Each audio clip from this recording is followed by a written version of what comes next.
బిందు తుంపర సేద్యాన్ని ఏపీ ప్రభుత్వం అధికంగా ప్రోత్సహిస్తోంది.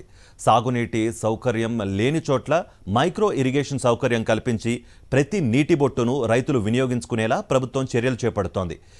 4 ఏళ్లలో 5.32 లక్షల ఎకరాల్లో సూక్ష్మ సేద్యాన్ని విస్తరించగా ఈ ఏడాది మరో 2.50 లక్షల ఎకరాల్లో విస్తరించాలని లక్ష్యంగా నిర్దేశించారు. ఇప్పటికే 1.27 లక్షల ఎకరాల్లో బిందు తుంపర పరికరాలు అమర్చారు. మిగిలిన లక్ష్యాన్ని వేగంగా పూర్తి చేసేందుకు చర్యలు చేపట్టారు. రాష్ట్రంలో ఇప్పటి వరకు 12 లక్షల మంది రైతులు 34.70 లక్షల ఎకరాల్లో బిందు, 12.98 లక్షల ఎకరాల్లో తుంపర సేద్యం చేస్తున్నారు.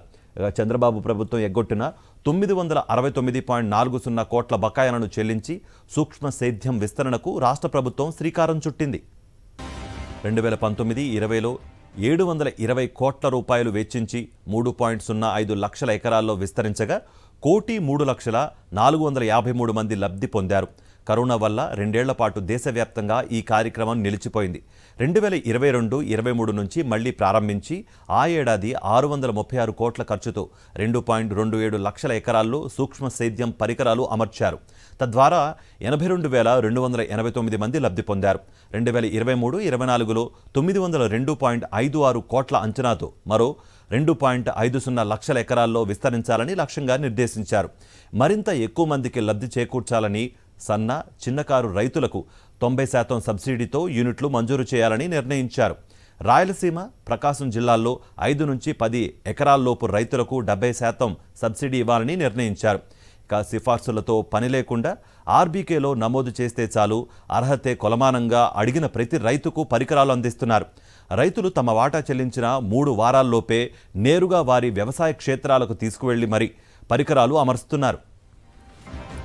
2023-24లో ఇప్పటి వరకు ఆర్బీకేల ద్వారా 5,79,517 ఎకరాల్లో బిందు, తుంపర పరికరాల కోసం 2.02 లక్షల మంది రైతులు తమ వివరాలను రిజిస్ట్రేషన్ చేసుకున్నారు. ఇప్పటి వరకు 2.85 లక్షల ఎకరాలను ఏపీ సూక్ష్మ సాగునీటి పథకం సిబ్బంది, కంపెనీల ప్రతినిధుల బృందం క్షేత్రస్థాయి పరిశీలన పూర్తి చేసింది. 2.75 లక్షల ఎకరాల్లో పరికరాల అమరికకు కంపెనీలు బీఓక్యూ ఆపరేట్ చేయగా 1.56 లక్షల ఎకరాల్లో పరికరాల అమరికకు పరిపాలనా ఆమోదం ఇచ్చారు. ఇప్పటికే 1.27 లక్షల ఎకరాల్లో పరికరాలు బిగించారు. ఈ సందర్భంగా రైతులు సీఎం జగన్కు కృతజ్ఞతలు తెలిపారు.